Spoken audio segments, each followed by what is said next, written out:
দেখুন, আমার হাতে যে মাছগুলো দেখতে পাচ্ছেন এগুলো একদম তাজা নদী এবং বিলের মাছ। এখন কথা হলো যে এই যে ন্যাচারাল সোর্স থেকে আসা যে মাছগুলো এগুলো আমরা কেন খেতে বলি? কেন আপনাদের এই ধরনের মাছ খাওয়া উচিত? দেখুন মাছগুলো একটু।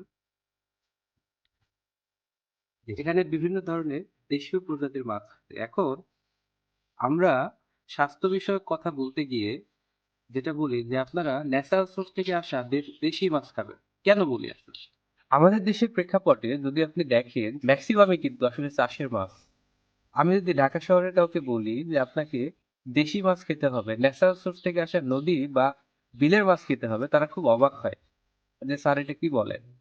কিন্তু এই মাছগুলো কেন খেতে বলি আমরা?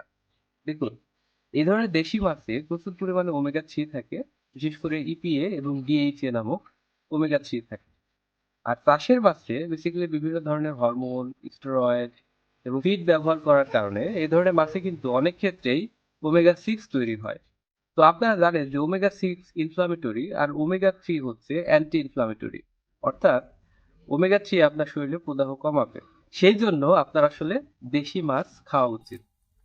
এছাড়াও আরো কতগুলো বিষয় এখানে ইম্পর্টেন্ট। যেহেতু চাষের মাছগুলোতে ক্রমবর্ধমান অ্যান্টিবায়োটিক ব্যবহার করা হয়, সেই ক্ষেত্রে অ্যান্টিবায়োটিক রেজিস্ট্যান্স হওয়ার যে একটা ঝুঁকি এটা কিন্তু আমাদের থেকে যায়। তো দেশি মাছের ক্ষেত্রে কিন্তু সেই ঝুঁকিটা থাকে না।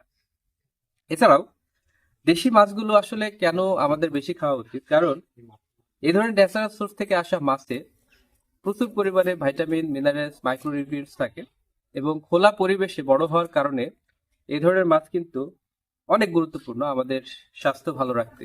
তো যাদের সময় আছে, সুযোগ আছে, তাদের ক্ষেত্রে আমার পরামর্শ থাকবে আপনারা গ্রাম থেকে মাছ নিয়ে আসুন, দরকার হলে 15 দিনে একবার।